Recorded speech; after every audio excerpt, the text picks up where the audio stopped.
بسم اللہ الرحمن الرحیم۔ السلام علیکم 3 کلاس۔ آج ہم اردو کی 3 کلاس کی اردو کی کتاب کا سبق پڑھنے جا رہے ہیں، اچھی اچھی باتیں۔ 3 کلاس ہمیں نیکی کی سب سے بھلائی کی اچھی باتیں جو ہیں ہمارے نبی صلی اللہ علیہ وسلم نے بتائی ہیں، اور ہمیں ان پر عمل کرنا چاہیے۔ ان پر عمل کر کے ہم زندگی کو اچھے طریقے سے گزار سکتے ہیں۔ یہ اچھا انسان بنانے میں ہماری مدد کرتی ہیں۔ سبق نمبر 18 میں ہم نے سب سے پہلے کرنی ہے صفحہ نمبر 18 کی، سب سے پہلے ہم لوگوں نے اس کی کرنی ہے کتاب کی پڑھائی۔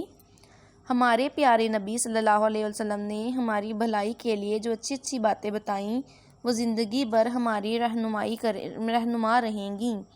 آپ صلی اللہ علیہ وسلم نے جو کچھ ارشاد فرمایا ساری دنیا کے لیے ہے اور ہمیشہ کے لیے ہے۔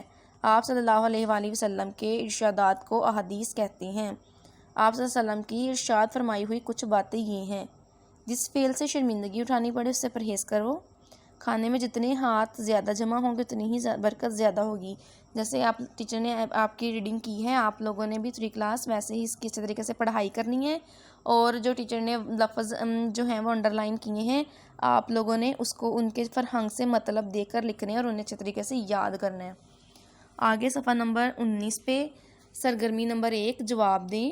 ہمیں بھلائی کی سب اچھی باتیں بتانے والے کون ہیں؟ ہمیں بھلائی کی سب اچھی باتیں بتانے والے حضرت محمد صلی اللہ علیہ وآلہ وسلم ہیں۔ برکت والا کھانا کون سا ہوتا ہے؟ برکت والا کھانا وہ ہوتا ہے جس میں زیادہ ہاتھ جمع ہوں۔ تحفہ دینے کا کیا فائدہ ہے؟ تحفہ دینے سے محبت بڑھتی ہے۔ آگے ہے سرگرمی نمبر 2 خالی جگہ پر کریں۔ وعدہ بھی ایک طرح کا قرض ہے۔ صدقہ مال کو نہیں گھٹاتا مطلب کم کرتا، صدقہ مال کو کم نہیں کرتا۔ ایک دوسرے کو معاف کرتے رہو۔ ہمسایوں کو ستانے والا جنت میں نہیں جائے گا۔ آگے آپ لوگوں نے 3 کلاس آپ لوگوں نے اس کی جو فرسٹ پیجز کی ملا کی پریکٹس ضرور کرنی ہے، اور آپ لوگوں نے اس کو اچھے طریقے سے یاد کرنا ہے۔